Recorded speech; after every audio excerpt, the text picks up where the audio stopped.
Muito obrigado, Sr. Presidente, Sr. Deputado Inês Domingos, pelas questões que me colocou.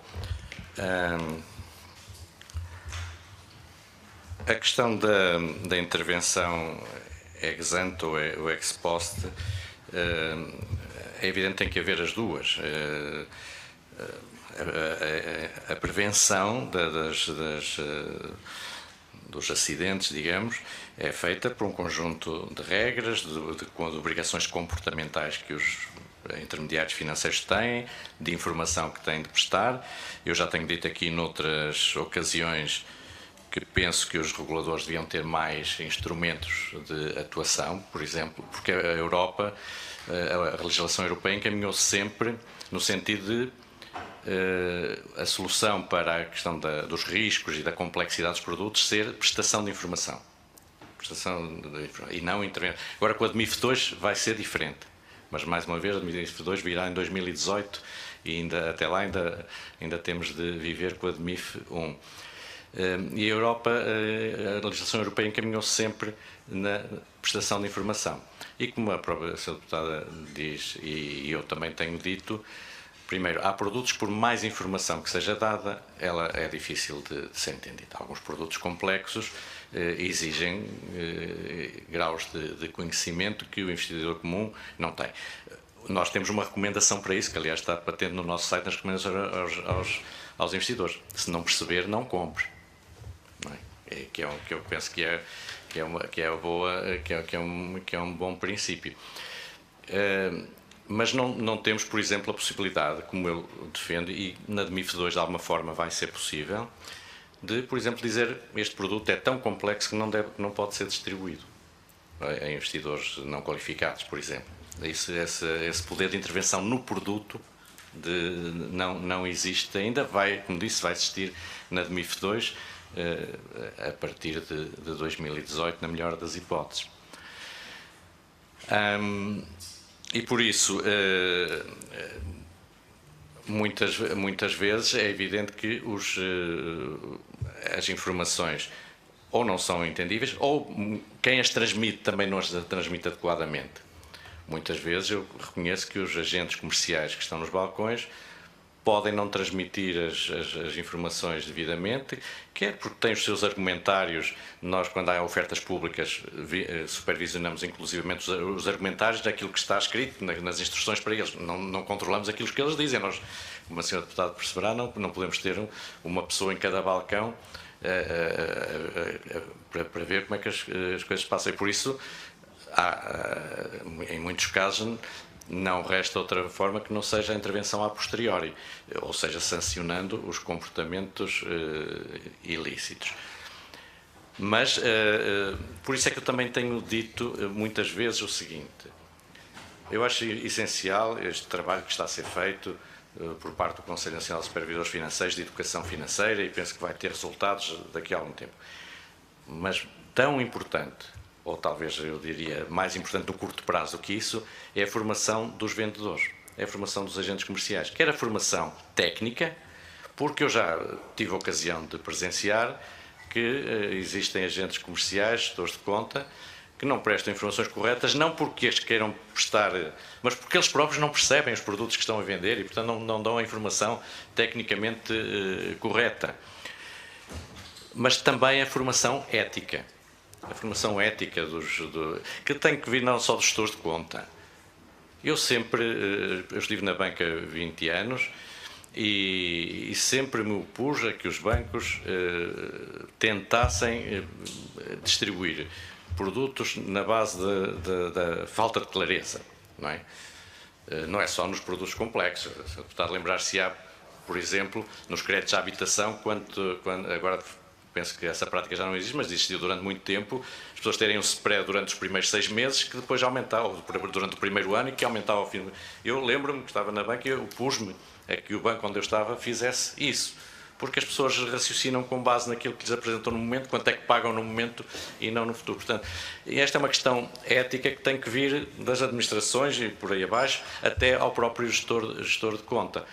O gestor de conta, em muitos casos, de facto, atua, pensa no interesse da instituição. Muitas vezes, isso também temos procurado prevenir isso com regras de não ligação das remunerações do gestor de conta aos produtos complexos que vendem, por exemplo, que é um incentivo perverso, não é? Quando isso acontece. Mas, de facto, neste momento, eu creio que nós utilizamos em toda a extensão as possibilidades que temos.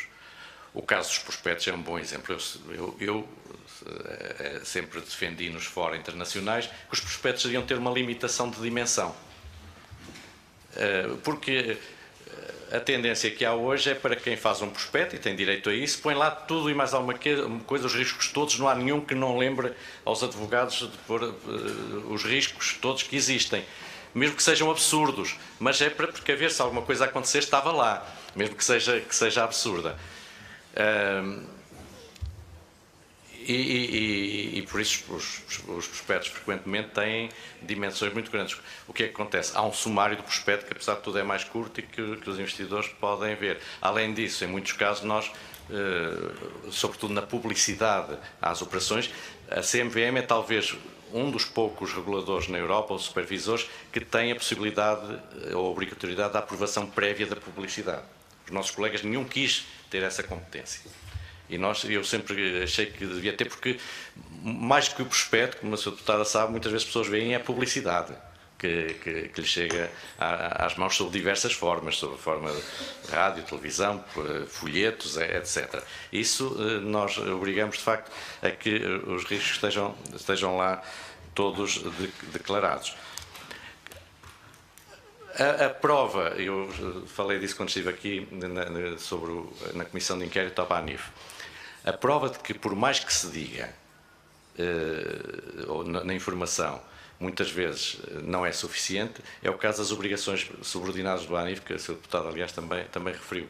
Se a Sra. Deputada vir, não era no prospecto, era no boletim de subscrição, estavam enumerados os riscos, eu li-os aqui na Comissão de Inquérito, e havia uma caixa especial, para além da assinatura normal do boletim de subscrição, havia uma caixa especial a bold, que nós obrigámos a pôr, e que as pessoas tinham de assinar autonomamente, dizer, eu li e compreendi todos os riscos associados, sei que o BANIF não tem plano de reestruturação aprovado, que ele pode nunca vir a ser aprovado, e que o BANIF pode vir a ser objeto de uma medida de resolução ou de liquidação. Estava lá, é o primeiro caso em que, aliás, apareceu isso. Apareceu essa menção. Apesar disso tudo, as pessoas assinaram as declarações todas num instrumento... e dizia mais, reconheço que este instrumento não é destinado, não é apropriado para todos os investidores, sobretudo para os que não quiserem perder capital, etc. Apesar disso, e contrariamente, devo dizer, às minhas expectativas, acabou por ser a dívida subordinada distribuída no retalho. Depois, há a questão que eu referi ali na minha apresentação, que é, de facto, a insensibilidade da Diretiva de Resolução Bancária, não é só no nosso caso, há a questão da proteção do investidor. Não há, quando um banco entra em resolução, portanto, a entidade que tem poderes de proteção do investidor ou de supervisão comportamental, na prática, não tem qualquer poder de intervenção. E mesmo ex ante, em termos de informação, penso que isso é algo que tem que ser cuidado. Nós fomos surpreendidos, tivemos 2 processos de resolução, sobretudo o primeiro, que não tinha qualquer história, mas não tinha história passada, portanto, o processo de resolução. Mas é importante que os investidores sejam informados sobre os riscos dos diversos instrumentos. Que instrumentos é que podem ser convertidos em capital? Que instrumentos é que cujo valor pode ser perdido totalmente num processo de resolução que é diferente do restante? E por isso esta questão da proteção do investidor em ambiente de resolução penso que é algo que merecerá especial cuidado. Sr. Presidente, há aqui uma questão que talvez a Sra. Deputada tenha especial interesse, que é a questão dos lesados do BES já agora, e que direi aquilo que sei, e que é importante que diga o seguinte. A Sra. Deputada conhece bem qual é a posição da CMVM sobre a questão do papel comercial do BES e sobre aquilo que a CMVM foi sempre clara, frontal, nessa matéria, sempre entendeu que, por força das circunstâncias em que foi distribuído o papel comercial, dos compromissos que foram assumidos pelo banco, das provisões que foram constituídas e que algumas delas contribuíram decisivamente até para o processo de resolução do BES, estes clientes tinham uma expectativa legítima de ser e tinham, em nosso entender, um crédito sobre o Banco Espírito Santo. E não vou agora voltar a entrar em detalhe. E, portanto, de facto, há algo que diferencia entre estes credores de outros credores que possam existir. E refiro essencialmente, como o Sr. Deputado sabe, ao papel comercial ESI e Rio Forte. Foi em relação a esse que houve os tais compromissos e que houve as tais provisões, etc.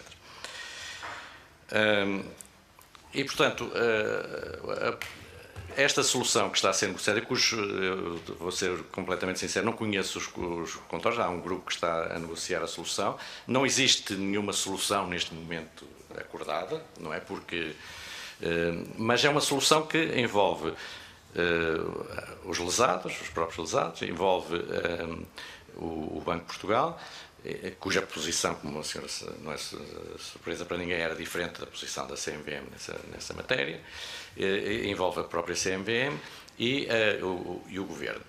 E, portanto, uma solução que envolve várias partes que têm, à partida, entendimentos diferentes, tem de ser sempre uma solução de consenso em que cada uma das partes cede um bocadinho para resolver um problema que, em meu entender, deve ser resolvido. Eu não queria agora, não tenho tempo de explicar mais em detalhe, mas que deve ser resolvido.